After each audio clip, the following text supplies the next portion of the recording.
Israel is expanding. They're withdrawing gradually from Lebanon, but they're expanding in Syria. They're warning other countries through, and they're threatening and. And many people, unfortunately, are exaggerating what Israel is doing, and in many ways working as well, serving Israel in many cases by having this scare campaign. Israel is occupying Syrian territories. Israel is expanding in Syria. Israel occupied all of Gaza in the past 14 months. Israel occupied massive parts of South Lebanon in the past 4 months, and Israel will be withdrawing from these areas. And likewise in Syria, they will be withdrawing, whether when it comes to a political deal at some point or armed struggle to expel Israel from Syria. And this is what people need to understand now.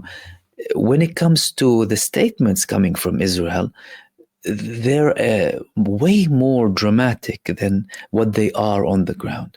But their biggest battle with Syria now is with Turkey. Why? Because Turkey is the biggest player in Syria now. When it comes to after the Syrian people, well, Turkey has been the biggest side benefiting from what's happening in Syria. And that puts them at odds with one of their main allies, the United States, a NATO member. And could they actually have a conflict with the United States and NATO? Many people will also question that. Of course they can, because many other NATO members will have internal conflicts between them.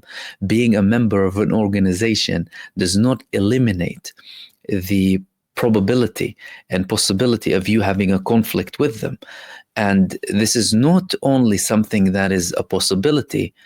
Think tanks in the United States are preparing or trying to prepare the public opinion for escalation when it comes to Syria. So there has been an article actually published by the Middle East Forum Observer, think tank in the United States, by a man called Michael Rubin, saying the United States needs to prepare to kill Turks inside of Syria. Turkey's actions already cross the Rubicon and place American forces and interests in jeopardy.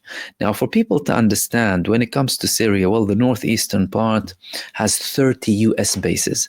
U.S. bases present there under the excuse of fighting ISIS.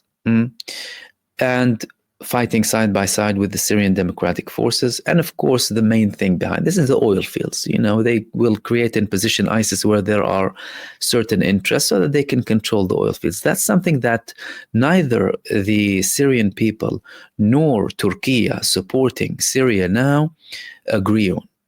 From their perspective, they want to have control over all of Syria, including the northeastern part. And there are more talks coming from the SDF talking about the willingness to have a ceasefire and an agreement in more parts of the northeastern part in Syria now. SDF forces are handing in their weapons. They've already raised all of the new flags of Syria, and there are more talks about other locations falling under the new government influence in northeast Syria. And again, the approach is there's no problem with the Kurds. Kurds need to be part of the country. We're all the same when it comes to Syria and Syrian people, but there are problems with the armed groups that are fighting side by side with the United States. And then again, that puts them at direct odds with Turkey, who is directly backing, including by arms and weapons and intel and everything, the Syrian National Army and HTS when it comes to Syria. There have been many attacks, and Turkey even had airstrikes in the northeastern parts. Alongside, from the other side, the United States had other strikes too, and they previously sent warnings to Turkey and the SNA.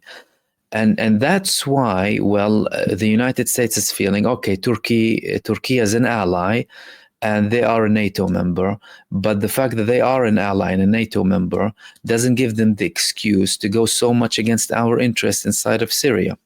And again, this highlights the US hypocrisy. They openly declare that, for example, the PKK and YPG are terrorist organizations inside of Syria, yet they support them. under the excuse of ISIS or fighting ISIS.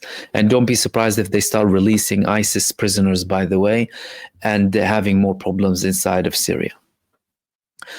Now, although the United States is trying to, well, have some sort of a deal where, no, the SDF will have an autonomy inside of Syria, and the US will remain there completely. Turkey, again, and the Syrians, they're not happy with that, and they want to take full control. And again, from the ground, there is more positive approach coming from the Syrian population in northeast Syria to have a united state in Syria, everyone living in it perfectly, and they continue from there. They don't want to be a separate entity. From their perspective, they got rid of the Assad government, and now they would be happily participate in a new united democratic Syria. Okay, how does Israel view that? Well, Israel views that as a big problem. From an Israeli perspective, they are, of course, using the vacuum, expanding from the south. The tensions are rising between them and Turkey when it comes to their illegal invasions inside of Syrian territories and their unprecedented strikes all across of Syria, destroying, in effect, well, the already worn out army of Bashar al-Assad. But again, these things belong to the Syrian people, and the fact that they are targeting Syria, that means they're targeting a sovereign entity, right?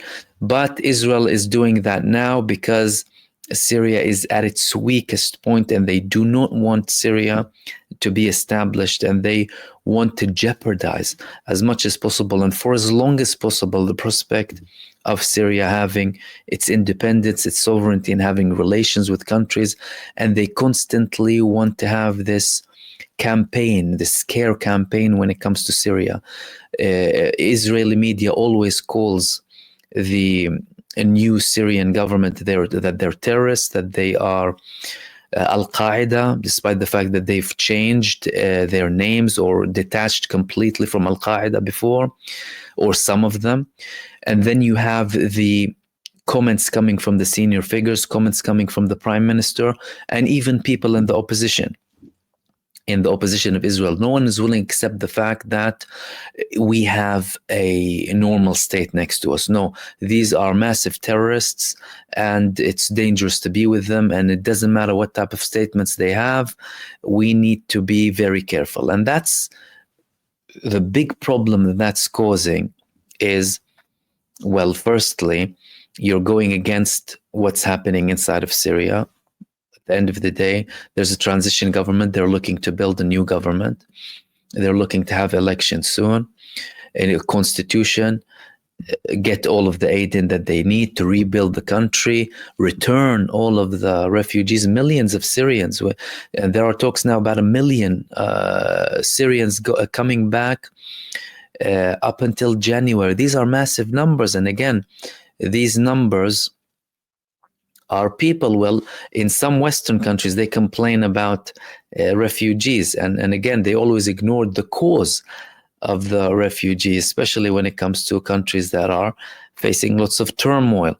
If you have countries in West Asia and other parts of the world that are established, settled with good economic situations, and people get everything that they want, no foreign interference like what many Western countries do in the region, well, you wouldn't have many people who are refugees. So these things are very important. But Israel is worried about this campaign from Turkey against the PKK. Yair Golani was a previous top figure in the Israeli army, now opposition, saying Israel must be concerned about one fundamental thing: a Turkish attack on the Kurds in Syria. Again, the terminology, don't mind the terminology when it comes to Israel. They are colonialists and racists. They always use terminology to try and divide people. Turkey is not attacking the Kurds. Turkey is attacking the YPG and the SDF. If the Turks subdue the Kurds, it will mean that instead of Iran and radical Shiite Islam, again, terminology, we will have Turkey and radical Sunni Islam. Israel must take the initiative and exploit and overt and covert channels to support the Kurds. A strong Kurdish space is security for Israel. Israel is being more clear about its support for, the SDF and YPG and PKK. And again, that puts them side by side with the United States and at odds directly with Turkey, right? And the think tanks that were publishing these articles previously, they're also saying that, well, Turkey is creating a hub for HTS in essence, and also Hamas, because they're supporting these two groups in Syria. Although the transition government is asking every armed group inside of Syria, including HTS and the SNA who have been in Aleppo or in Damascus as well, to that said, disarm and hand their weapons to the Ministry of Defense so that they can start working on establishing a Ministry of Defense and an army, an official position. But that doesn't sit well when it comes to Israel. Israel does not like that. They want chaos inside of Syria, both them and the United States of America. Now, that, of course, is not in the favor of the Syrian people. What would be good for the Syrian people is for them to, well, we've had this campaign, deterrence of aggression, with hardly any bloodshed. And now they're looking to have a transition government that would lead them to have a constitution, more stability, working on rebuilding the country, getting the Syrians abroad to their homeland, and focusing on building. But that does not sit well with Israel. Israel is trying to exploit as much as possible, and they will continue to do so up until Syria will be in a position where they can have at least a defense pact when it comes to Turkey. Because the Turkish defense minister yesterday, he said that, yeah, we're open to support Syria militarily if they ask this from us. The new Syrian leader, he said that we're open for strategic ties and we're looking to have defense pacts as soon as possible. Again, it would most likely be with Turkey initially. And when you talk about a defense pact with Turkey, that means that's it. Turkey is very well established in supporting Syria and the Syrian people. And that's something that Israel is very worried about. From their perspective, they've replaced a previous threat, right, when it comes to Iran, with a new threat called Turkey. And it's not as if they have the best relationships with Turkey now. The tensions are rising between them and Turkey. The Turkish president previously warned them from a possibility of invasion, like we invaded Nagorno-Karabakh. He said we can invade you as well. So from an Israeli perspective, that does not sit well with them. However, it's rapidly expanding the situation in the northeast, and Turkey is looking to have a decisive blow by supporting the SNA to enforce a new reality in the northeast that would be backed by the majority of the population as well, have an agreement with the central government, and that's it. Look on a unified Syria and deal with the external threats and start rebuilding and focusing on the people of Syria.